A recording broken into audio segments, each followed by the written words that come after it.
ప్రజలకి సేవ చేయాలని ప్రత్యక్ష రాజకీయాల్లో 2013లో వచ్చా. వేదికమైన గౌరవ ముఖ్యమంత్రి గారి ఆశీస్సుల మేరకు నేను పంచాయతీరాజ్ గ్రామీణాభివృద్ధి శాఖ మంత్రిగా కూడా పనిచేశా. 2019లో ఎప్పుడు గెలవని నియోజకవర్గంలో పోటీ చేసి గెలవాల లక్ష్యంతో నేను ప్రయాణం ప్రారంభించా. 5300 ఓట్లతో నేను ఓడిపోయా. మొదటి రోజు బాధ ఆవేదన కలిగింది. కానీ అది నా రెండో రోజు నుంచి నాలో కసి పెంచింది, పట్టుదల పెంచింది. అక్కడనే మళ్ళీ పోటీ చేశా. ప్రజల ఆశీస్సు మేరకు 91,000 మెజార్టీతో గెలిచి శాసనసభకి వెళ్తాం జరిగింది.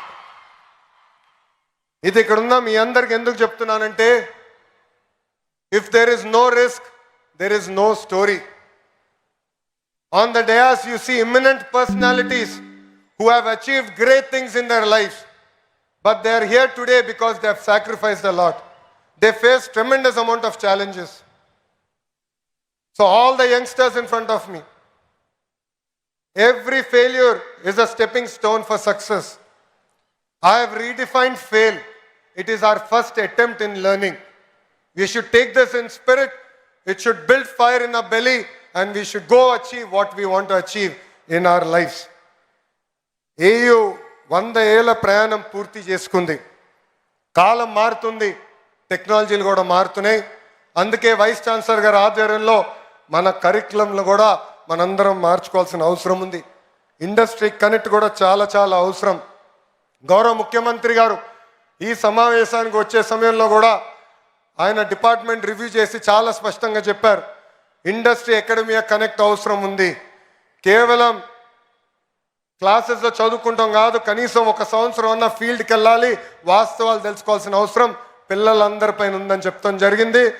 అది నేను డైరెక్షన్ నేను స్వీకరిస్తున్నా. తప్పనిసరిగా ఆ మార్పు కూడా మేము తీసుకొస్తామని గౌరవ ముఖ్యమంత్రి గారికి నేను తెలియజేస్తున్నా. మనందరం చూస్తున్నాం, 4 సంవత్సరాలు మీరు అద్భుతంగా కష్టపడి చదువుకుంటారు, కానీ ఉద్యోగాలు వచ్చేదానికి కొంచెం ఇబ్బంది పడతారు. తర్వాత స్కిల్ డెవలప్మెంట్ అని కరెక్ట్గా 4 నెలల్లో మీరు అక్కడికి వెళ్ళిన వెంటనే నేర్చుకున్న వెంటనే మీకు ఉద్యోగాలు వచ్చే పరిస్థితి. ఇదే అంటారు స్కిల్ గ్యాప్. దీనికి ఫుల్ స్టాప్ పెట్టాల్సిన బాధ్యత మా అందరిపైన ఉంది. దానికి మేము అహర్నిశలు కష్టపడతామని ఈ సభాముఖ పిల్లలందరికీ మేము తెలియజేస్తున్నాం. అతి చిన్న వయసులో నన్ను విద్యాశాఖ మార్చులుగా గౌరవ ముఖ్యమంత్రి గారు నియమించారు. నేను విద్యాశాఖ మంత్రి అవుతున్నానంటే చాలామంది నాకు చెప్పారు, అది కఠినమైన పోర్ట్ఫోలియో, మీకు అవసరమా అని. అందుకే కావాలి, భారతదేశ చరిత్ర తిరిగి రాయాలంటే మా పిల్లలే తిరిగి రాయగలుగుతారు. అందుకే ఈ ఛాలెంజ్ని నేను స్వీకరిస్తున్నానని చెప్తాను జరిగింది. ఇంకా మార్పులు తీసుకురావాలి, నిధులు కేటాయించాలి. కేవలం ఇన్ఫ్రాస్ట్రక్చరే కాదు, పర్మనెంట్ ఫ్యాకల్టీ కూడా ఏర్పాటు చేయాల్సిన అవసరం ఉంది. గౌరవ ముఖ్యమంత్రి గారు నాకు చెప్పారు, పెండింగ్లో ఉన్న అన్ని పోస్టులు యుద్ధ ప్రాతిపదికంగా భర్తీ చేయాలని ఈ సభాముఖ హామీ ఇస్తున్న. రాబోయే సంవత్సరంలో భర్తీ చేసి మళ్ళీ మీకు కంపడతామని ఈ సభాముఖంగా గౌరవ ముఖ్యమంత్రి గారు కూడా తెలియజేస్తున్నాం. భారతదేశంలో హైయర్ ఎడ్యుకేషన్ పైన ఎక్కువ శ్రద్ధ పెట్టాలని గౌరవ ప్రధానమంత్రి శ్రీ నరేంద్ర మోడీ గారు చెప్తున్నారు. రీసెర్చ్ని పెద్ద ఎత్తున ప్రోత్సహించాల్సిన అవసరం ఉంది. ఒక్కొక్క యూనివర్సిటీ ఒక సబ్జెక్ట్ మీద స్పెషలైజ్ అయితేనే ఎకో సిస్టమ్ మొత్తం ఏర్పడడానికి అవకాశాలు ఉంటాయని కూడా మనందరికీ తెలిసిన విషయమే.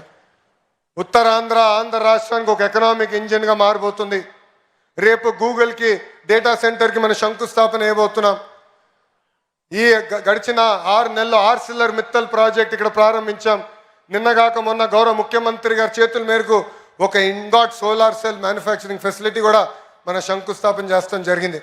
సో వాళ్ళకి కావాల్సిన కరికులం ఇవన్నీ ఏర్పాటు చేసే బాధ్యత ఆంధ్ర యూనివర్సిటీ తీసుకోవాలని ఈ సభాముఖంగా వైస్ ఛాన్సలర్ గారిని కోరుకుంటూ, ఈ సభాముఖంగా గౌరవ ముఖ్యమంత్రి గారిని కూడా ఒక విషయం కోరాలని కోరుతున్నా, ఒక కోరిక కోరుతున్నా. అడగంది అమ్మ కూడా పెట్టదంటారు సార్. అందుకే ఆంధ్ర యూనివర్సిటీకి కనీసం 250 కోట్ల నిధులు కేటాయించి రీసెర్చ్ని పెద్ద ఎత్తున ప్రోత్సహించాలని ఈ సభాముఖంగా గౌరవ ముఖ్యమంత్రి గారిని నేను కోరుకుంటున్నాను. అంతేకాకుండా ఇక్కడ ఉన్న ఫ్యాకల్టీని, వైస్ ఛాన్సలర్ గారిని నేను గతంలో కలిసినప్పుడు చెప్పా, రాబోయే 100 సంవత్సరాలకి మనం ఒక విజన్ డాక్యుమెంట్ తయారు చేయాలి. దాంట్లో ఎవ్రీ 5 years మన విశ్వవిద్యాలయం ఏం సాధించాలనేది చాలా స్పష్టంగా ఉండాలి, KPIs ఉండాలి. అది రూపొందించి మన స్టూడెంట్స్ టెనెట్ ముందలు పెట్టి వాళ్ళ ఫీడ్బ్యాక్ కూడా తీసుకుని రాబోయే 100 సంవత్సరాల విజన్ డాక్యుమెంట్ తయారు చేయాలని ఈ సభ ముఖంగా మిమ్మల్ని అందరు కోరుకుంటూ నాకింత అద్భుతమైన అవకాశం ఇచ్చిన మీ అందరికీ పేరు పేరున నా హృదయపూర్వక ధన్యవాదాలు తెలుపుకుంటూ మీ అందరి దగ్గర నుంచి సెలవు తీసుకుంటున్నా. జై హింద్. అందరు నాతో చెప్పాలి, జై హింద్, జై హింద్. Thank you.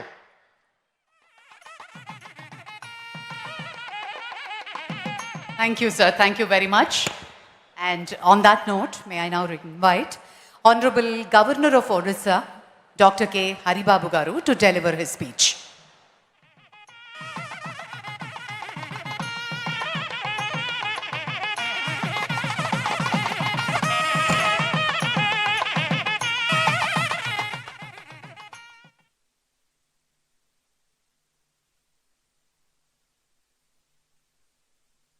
గౌరవ భారత ఉపరాష్ట్రపతి శ్రీ సిపి రాధాకృష్ణన్ గారు, ఆంధ్రప్రదేశ్ రాష్ట్ర గౌరవ గవర్నర్ గారు శ్రీ ఎస్ అబ్దుల్ నజీర్ గారు,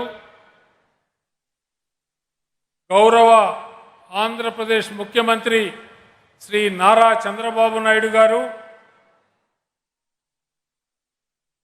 గౌరవ కేంద్ర విమానయాన శాఖ మంత్రులు కింజారపు రామ్మోహన్ నాయుడు గారు, గౌరవ మాజీ ఉపరాష్ట్రపతి పెద్దలు వెంకయ్య నాయుడు గారు, గౌరవ మంత్రివర్యులు భారీ పరిశ్రమలు ఉక్కు శాఖ సహాయ మంత్రి భూపతిరాజు శ్రీనివాస్ వర్మ గారు,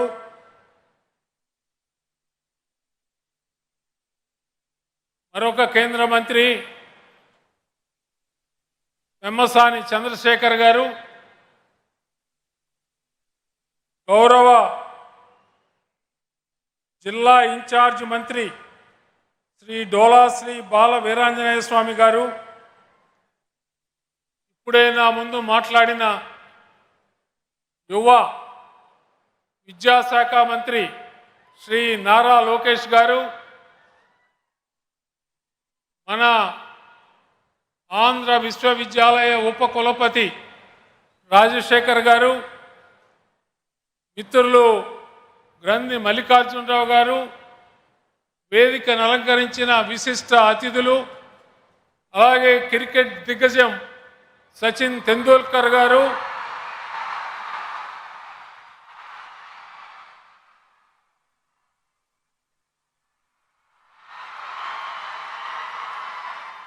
ఆంధ్ర విశ్వవిద్యాలయ ఉపాధ్యాయేతర సభ్యులు, విద్యార్థులు, పూర్వ విద్యార్థులు, మిత్రులారా, మీ అందరికీ హృదయపూర్వక నమస్కారాలు.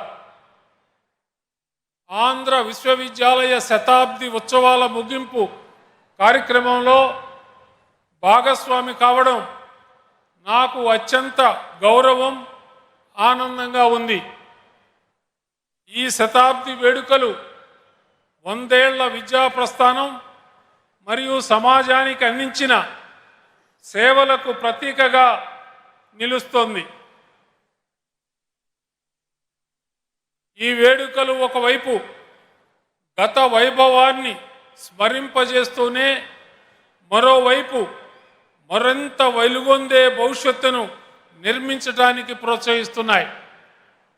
ఈరోజు మన మధ్య ప్రధాన అతిథిగా గౌరవనీయ భారత ఉపరాష్ట్రపతి శ్రీ సిపి రాధాకృష్ణన్ గారు, అలాగే గౌరవనీయ మాజీ ఉపరాష్ట్రపతి శ్రీ ఎం వెంకయ్య నాయుడు గారు, గౌరవనీయ ఆంధ్రప్రదేశ్ ముఖ్యమంత్రి శ్రీ నారా చంద్రబాబు నాయుడు గారు, క్రికెట్ దిగ్గజం శ్రీ సచిన్ తెండూల్కర్ గారు, ఇతర విశిష్ట అతిథులు, ప్రముఖులు, విద్యావేత్తలు పాల్గొనడం ఈ వేడుకలకు మరింత వైభవాన్ని చేకూర్చింది.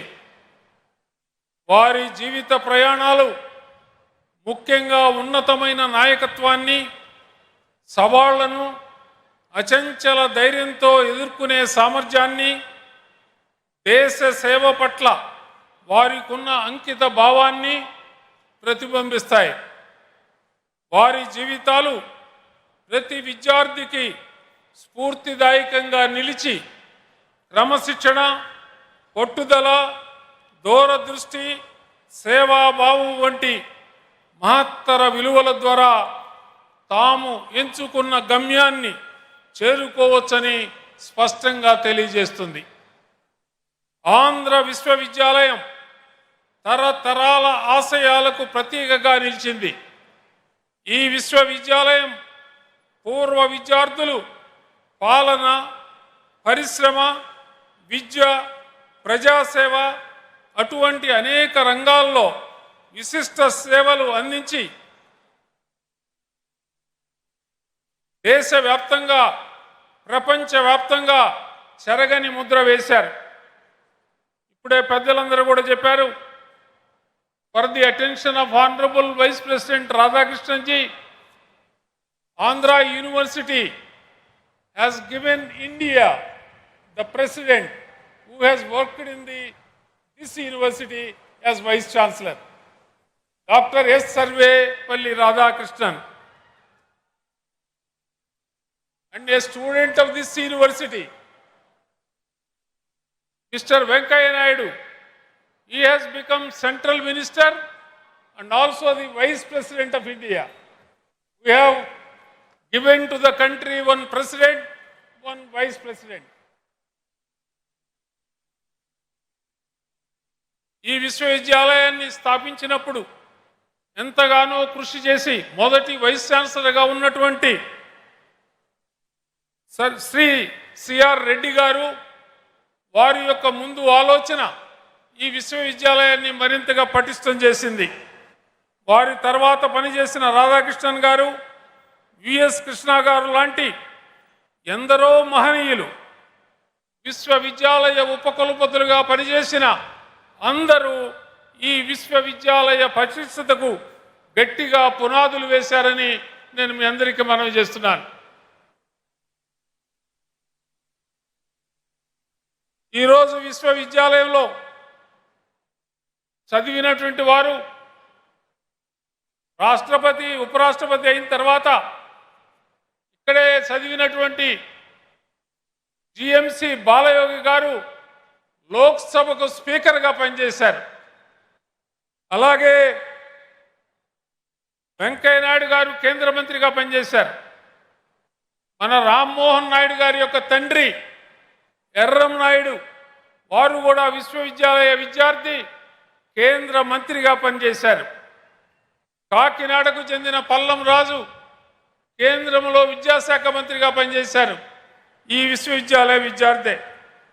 అనేక మంది కేంద్ర మంత్రులుగా అనేక వివిధ హోదాలలో విశ్వవిద్యాలయ విద్యార్థులు ఉన్నత స్థానాలకు ఎదిగి గట్టిగా కృషి చేశారు.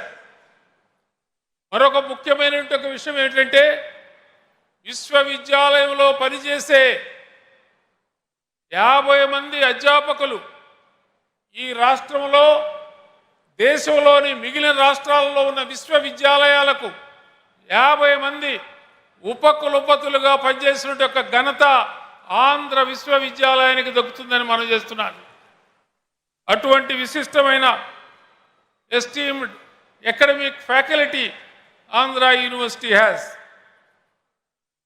నాకు ఈ సంస్థతో ప్రత్యేకమైన అనుబంధం ఉంది. ఒక విద్యార్థిగా ఆశలతో ఈ ప్రాంగణంలో అడుగుపెట్టి తర్వాత ఉపాధ్యాయునిగా సేవ చేసే అవకాశం లభించింది. ఇక్కడ పొందిన విలువలు, అనుభవాలు నన్ను తీర్చిదిద్దాయి.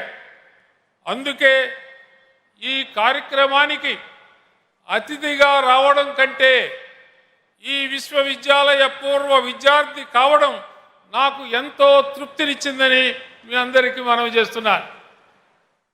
ఇక్కడ చదువుకున్న రోజులలోనే లోక్ నాయక్ జయప్రకాష్ నారాయణ గారి పిలుపు మేరకు గౌరవనీయ శ్రీ వెంకయ్య నాయుడు గారితో కలిసి అప్పటి భారత ప్రభుత్వం అమలు చేసిన అత్యవసర పరిస్థితి కాలంలో 1975వ సంవత్సరంలో మీసా చట్టం కింద జైలుకు వెళ్ళాం.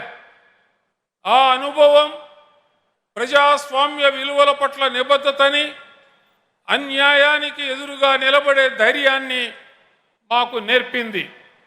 ఈ విశ్వవిద్యాలయం కేవలం విద్యనే కాకుండా ధైర్యం, సమాజం పట్ల బాధ్యత, న్యాయం కోసం నిలబడే స్ఫూర్తిని కూడా పెంపొందిస్తుందని ఇది స్పష్టంగా తెలియజేస్తుంది. ఈ సందర్భంగా స్మారక గ్రంథాల విడుదల, అంతర్జాతీయ విద్యా సంస్థలతో ఒప్పందాలు, డిజిటల్ ప్రారంభోత్సవాలు, అటువంటి అనేక కార్యక్రమాలు ఈ విశ్వవిద్యాలయం తన వారసత్వాన్ని గౌరవించడమే కాకుండా విద్యార్థులకు ఉజ్వలమైన భవిష్యత్తును నిర్మిస్తుందని సూచిస్తున్నాయి. ఈ సందర్భంగా విద్యార్థులకు ఒక సందేశం అందించాలనుకుంటున్నాను. ఈ క్షణాన్ని మీరు మరింత బాధ్యతలు మరియు అవకాశాలకు నాందిగా భావించాలి. ఈ మహోన్నత సాంప్రదాయానికి వారసులుగా మారుతున్న ప్రపంచ అవసరాలకు అనుగుణంగా జ్ఞానం, సృజనాత్మకత, అనుకూలత, నైతికలను ఆచరిస్తూ ముందుకు సాగాలి. మీ లక్ష్యాలు వ్యక్తిగత విజయంతో మాత్రమే పరిమితం కాకుండా సమాజం మరియు దేశానికి సేవ చేయాలనే ఉన్నత సంకల్పంతో ఉండాలి. అలాగే విశ్వవిద్యాలయ ప్రగతికి బలమైన పునాదిగా నిలిచిన అధ్యాపకులకు నా హృదయపూర్వక కృతజ్ఞతలు. మీరు కేవలం జ్ఞానాన్ని పంచడమే కాకుండా విలువలు, వ్యక్తిత్వం, దూరదృష్టిని విద్యార్థుల్లో కల్పించాలి. భవిష్యత్తు తరాలను తీర్చిదిద్దడంలో మీ పాత్ర ఎల్లప్పుడూ కీలకమైనదిగా కొనసాగాలి. ఈ మహోన్నత సంస్థ 2వ శతాబ్దిలోకి అడుగు పెడుతున్న ఈ సందర్భంలో విద్యలో ప్రతిభ, పరిశోధనలో నిబద్ధత, ఆవిష్కరణలో ముందడుగు, సమగ్రత వంటి విలువలతో ముందుకు సాగిపోదాం. లోతుగా ఆలోచించే, బాధ్యతతో వ్యవహరించే, నిస్వార్థంగా సేవ చేసే వ్యక్తులను ఈ విశ్వవిద్యాలయం ఎల్లప్పుడూ తీర్చిదిద్దుతూ ఉండాలి.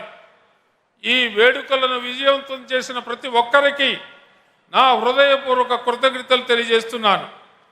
దూరదృష్టి గల నాయకత్వం మరియు అందరి సహకారంతో ఆంధ్ర విశ్వవిద్యాలయం భవిష్యత్తులో మరింత ఉన్నత శిఖరాలను అధిరోహిస్తుందని నాకు సంపూర్ణమైన విశ్వాసం ఉంది. ధన్యవాదాలు. జై హింద్.